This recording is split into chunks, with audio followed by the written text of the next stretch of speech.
Salve galera, estamos aqui com o Carlos Marciano, ele que falou hoje sobre News Games e Adver Games. Então, para começar, eu queria que tu falasse um pouco sobre a diferença desses dois conceitos. Então, Adver Games ele trabalha mais a questão de você utilizar publicidade em jogos. Então, é você colocar uma marca de um produto, colocar uma marca de, por exemplo, você está fazendo uma propaganda política, você colocar aquele conceito teu dentro da dinâmica dos jogos, inserir ele no contexto dos jogos. Os News Games eles trabalham a questão do jornalismo. Então, é você fazer uma matéria jornalística e trabalhar aquele conceito, o conteúdo daquela matéria dentro de uma dinâmica de jogo também. Inserir ele numa gameplay, criar um personagem que relembre ou ilustre aquele conteúdo jornalístico. E como é que tem sido a relação das pessoas com isso? Elas têm, apoiado, elas veem o jogo, elas aceitam, elas falam que é polêmica? Como é que é a reação?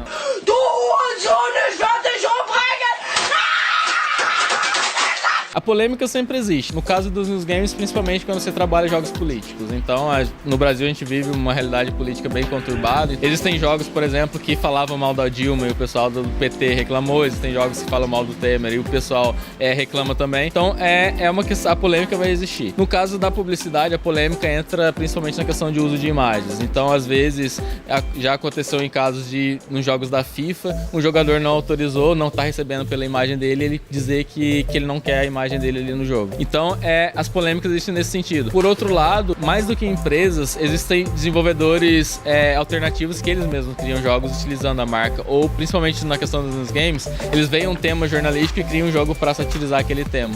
Então, tem os dois lados da moeda, assim, o aspecto de produção por empresas e por desenvolvedores independentes, mas também o aspecto crítico. Eu acredito que na comunicação isso a gente não vai conseguir fugir dele. E, aqui no Brasil, por exemplo, aqueles jogos que tu mostrou da Pepsi, da Cheetos, eles são jogos que chegam fácil aqui, eles vêm em bastante quantidade pra cá, ou eles não são muito divulgados por aqui? Aquele da Red Nose também?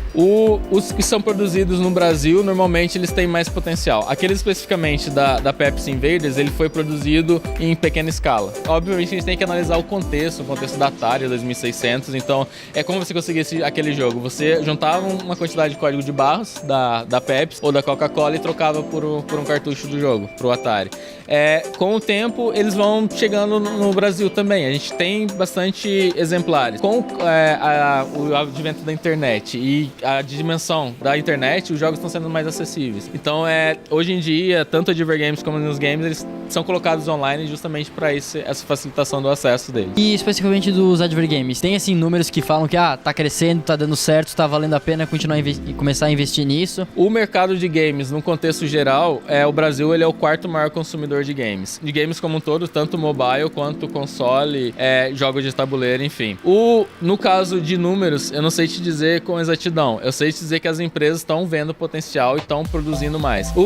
A gente não tem conhecimento porque é uma coisa que não sai na mídia geral. É uma coisa que é uma mídia muito específica. Então, portais, canais de publicidade que falam de Adver Games. São alguns veículos de jornalismo que falam de News Games. Então, na questão da publicidade, o número cada vez tá sendo crescente porque eles estão vendo um retorno positivo na assimilação com a marca. Eu não sei te dizer exatamente valores específicos, mas a tendência, como eu disse, o Brasil é o quarto maior consumidor de games, então por esse crescimento no uso de jogos, está se percebendo um mercado promissor para se você investir também a questão da tua marca dentro do teu jogo. E cara, assim, a gente teve que nem eu tava comentando contigo daquele jogo do McDonald's, que ele era bem polêmico porque ele satirava tudo que o McDonald's fazia. Tu acha que com o crescimento desse Adver Games, isso pode ser uma tendência de outras pessoas criarem jogos que vão polemizar as marcas e empresas? Existe a possibilidade. Esse da McDonald's, por exemplo, ele foi produzido por desenvolvedores independentes que queriam ironizar a marca. A gente tá refém disso. É como, do mesmo jeito que a gente tá refém de uma marca concorrente que pode menosprezar a gente,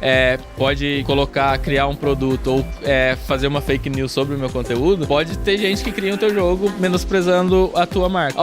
Nesse caso do McDonald's, ele estava muito restrito a uma causa ideológica. Eram desenvolvedores que falavam o problema de consumir carne, que causa desmatamento, causa obesidade, então tem um conteúdo ideológico envolvido. Existe, mas eu não acredito que isso seja um empecilho para se produzir. Eu acho que o que acontece é que, como são difíceis, quando acontece, ele tem grande repercussão. Então eu acho que esse é o grande potencial. Eu acho que não vale a pena você deixar de colocar a tua marca, de colocar a publicidade, de criar um jogo para tua marca, se ficar refém disso. O ganho é muito maior se você ver do lado inverso, na minha opinião.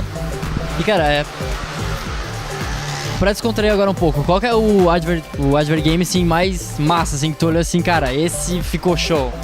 Eu achei foi o primeiro contato que eu tive, foi o Pepsi Man do PlayStation. É aquele jogo que você olha, pô, não tem como não se identificar com a marca. O Atari eu fui conhecer um pouco depois, mas o Pepsi Man foi o mais, que ficou mais claro, assim, tipo, uma dinâmica nova. Foi o primeiro jogo, eu nunca tinha visto um jogo que com publicidade tão escancarada assim. Então, pra mim, foi esse que causou mais impacto, assim. E qual que foi o mais bizarro, assim, que tu viu e tu pensou assim, cara, o que o cara tá fazendo ali? Olha, eu não sei te dizer, tipo, o do Cheetos ali, ele tem uma visão, uma história meio maluca, né? Tipo, uma pantera que perde a moto. É o aspecto mais cômico, assim.